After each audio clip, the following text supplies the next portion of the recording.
Every year, on October 31st, our neighborhoods seem to transform overnight. Skeletons clamber up our houses, ghosts dangle from trees, and glowing, grinning faces flicker on our doorsteps. We dress our kids up as superheroes and monsters, and send them out into the dark to collect the bounty of candy. We call it Halloween. It's a night of fun, frights, and festivals. But what if I told you that behind these familiar, commercialized traditions lies a story that's much darker and far more mystical? A story that begins not with candy companies, but with the smoke of ancient bonfires and whispers from the spirit world. To understand why we carve pumpkins and say trick or treat, we have to travel back 2,000 years, to a time when the veil between our world and the next was believed to vanish, and the dead walked among the living. This is the story of Halloween's true, surprising, and pagan origins. Let's begin with the ancient Celts, who lived across Ireland, the United Kingdom, and northern France thousands of years ago. For them, the year had two halves, a light half, summer, and a dark half, winter. The shift between these was the most sacred time of year, marked by a festival that was their new year. Samhain, pronounced Samhain. Samhain marked the end of the harvest and the start of the long, dark winter, a season often tied to death and hardship.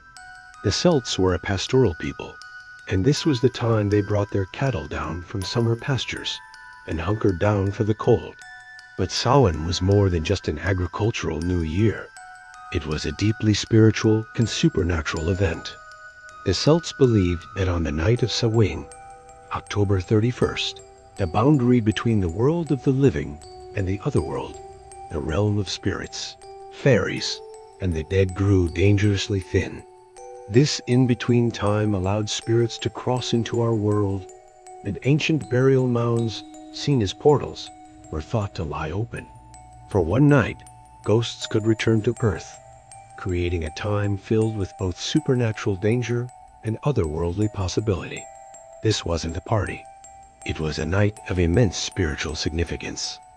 Early texts even suggest the festival was a mandatory 3-day event, where failing to attend could result in punishment from the gods. So, what did people actually do on the most ominous night of the year? Well, their traditions weren't about having fun. They were about survival, reverence, and protection. The heart of the Samhain festival was the bonfire. Huge communal fires were lit on hilltops, their flames thought to have protective and cleansing powers. Villagers would throw the bones of slaughtered livestock into the blaze, which many historians believe is the origin of the word bonfire, literally, a bone fire.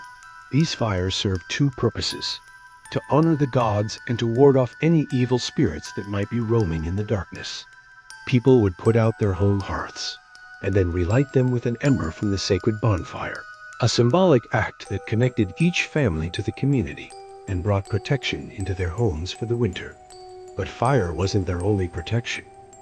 What if you had to go outside? This is where the idea for our Halloween costumes comes from. To avoid being recognized and harmed by angry spirits, the Celts wore disguises. They'd dress up in costumes made of animal heads and skins, hoping to fool any wandering ghosts into thinking they were one of them. This practice of guising wasn't a game, it was a serious act of spiritual self-defense. While some spirits were feared, others were welcomed. Samhain was also a time to honor ancestors. Families would leave offerings of food and drink on their doorsteps, and even set a place at the dinner table for the souls of their departed loved ones, who were believed to revisit their homes that night. It was a festival for the dead as much as the living, a time to appease the spirits and ensure everyone and their livestock survived the coming winter. For centuries, these pagan traditions ruled the end of October, but as Christianity spread across Europe, it ran headlong into the powerful, deeply rooted festival of Samhain. Instead of trying to stamp it out, the Church used a much smarter strategy. It absorbed it. In the 8th century, Pope Gregory III strategically moved All Saints' Day, a feast honoring all Christian saints, to November 1st. This was a deliberate move to place a church-sanctioned holiday right on top of the pagan festival. The evening before, October 31st, became known as All Hallows' Eve, hallow being an old word for a holy person or saint.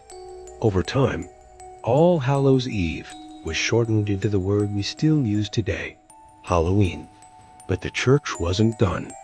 In the 11th century, it added All Souls' Day on November 2nd, a day for praying for the souls of all who had died. Suddenly, a 3-day Christian observance called All Hallowtide covered the exact same spot on the calendar as the old Celtic festival. The themes were similar, honoring the dead, but the context was now firmly Christian. The old gods and nature spirits of the Celts were rebranded as devils and demons. And yet, the ancient customs didn't just vanish.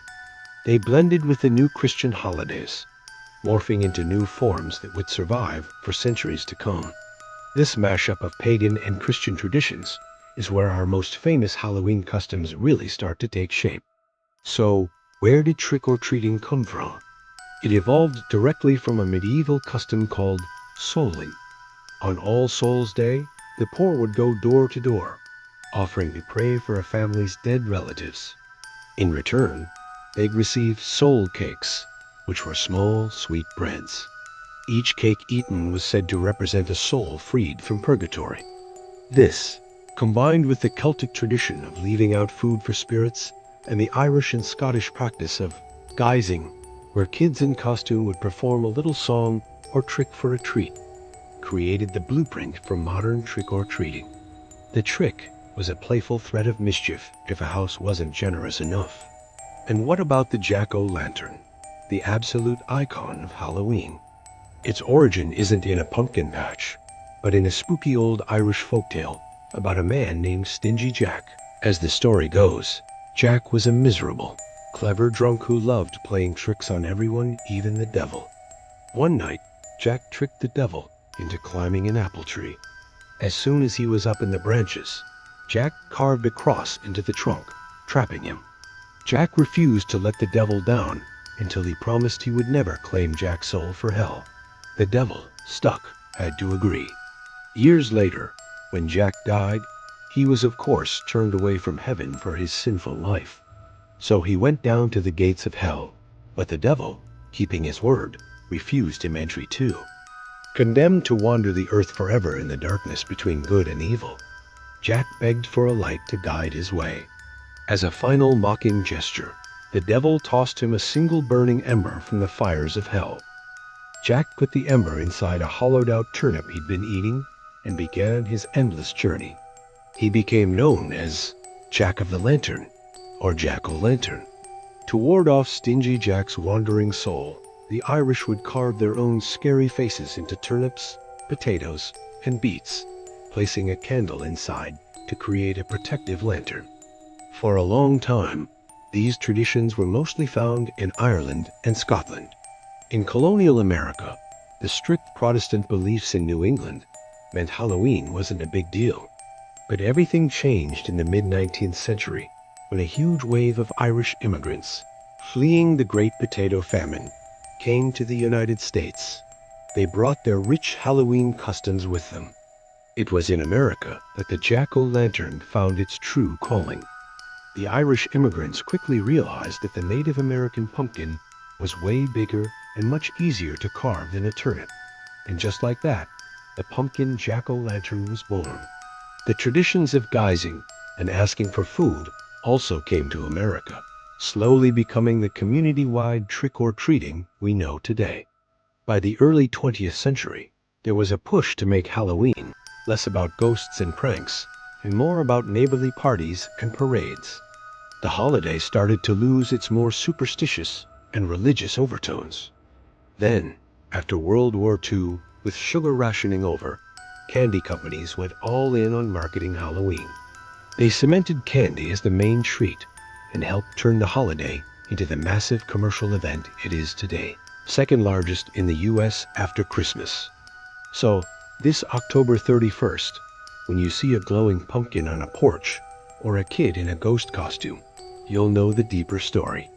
You'll see not just a carved vegetable, but the echo of an Irish folktale and a turnip lantern meant to scare off a damned soul. You'll see not just a costume, but the memory of an ancient Celtic ritual to hide from spirits on a night when the veil between worlds was at its thinnest.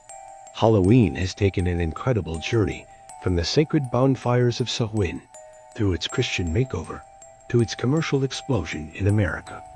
It's transformed from a night of deep spiritual fear and reverence into one of community fun. But underneath the plastic masks and sugary treats, the ancient feeling is still there. To face the darkness, to acknowledge the line between life and death, and to find a little light and sweetness to guide us through the winter. What are your favorite Halloween traditions? Do you see them differently now, knowing their ancient origins? Let us know in the comments below. And if you enjoyed this trip back in time, be sure to like this video and subscribe for more stories behind the things we celebrate. Happy Halloween!